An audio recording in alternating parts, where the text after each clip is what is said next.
Have you ever wanted to be able to give your email subscribers a way to opt out of a particular sales funnel or series of emails, but without them having to unsubscribe completely?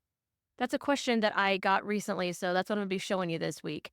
But before we dive into that, make sure you like this video, subscribe to the channel if you haven't already, and ring that notification bell so that you never miss a tutorial or upload. Okay, guys, this one is way more simple than you are expecting it to be.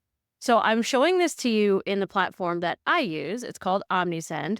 And this is an example of if I was creating a sales funnel and giving people the opportunity to opt out without completely unsubscribing from me in general. So this process should work in most platforms. You may have to get a little creative and do it slightly differently depending on the functionality in your platform.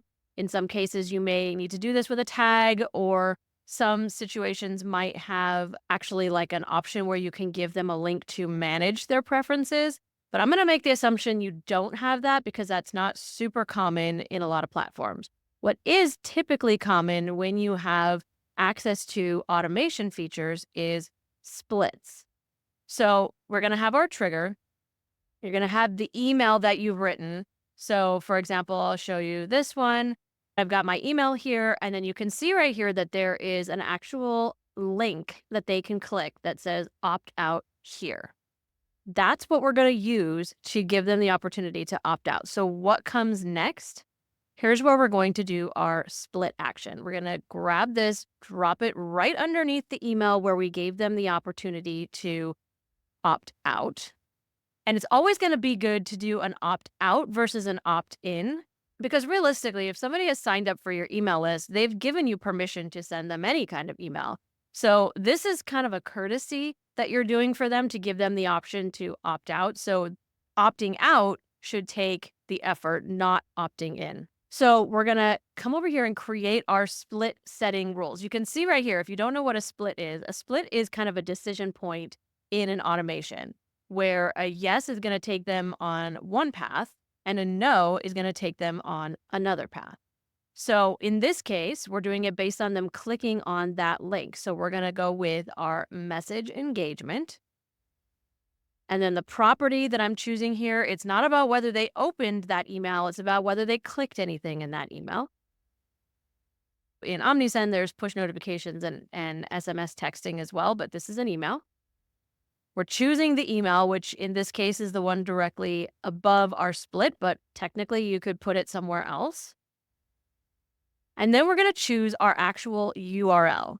And here's where we're going to have options. It's going to say if they click on any of the links in there. But the reason you don't want to choose this one is because this is also looking at perhaps any social media links that you have at the bottom of your email. So you really want to hone down into that particular opt-out link so that you don't accidentally have them trigger it just because they went to check out your YouTube channel or whatever it might be. So we're going to go ahead with predefined, and then we're going to choose our link, our URL.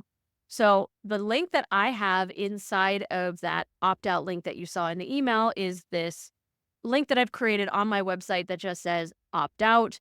You would want this page to say something very simple like, thanks for letting me know you will not receive these emails, blah, blah, blah, blah, blah, because it will take them to that link.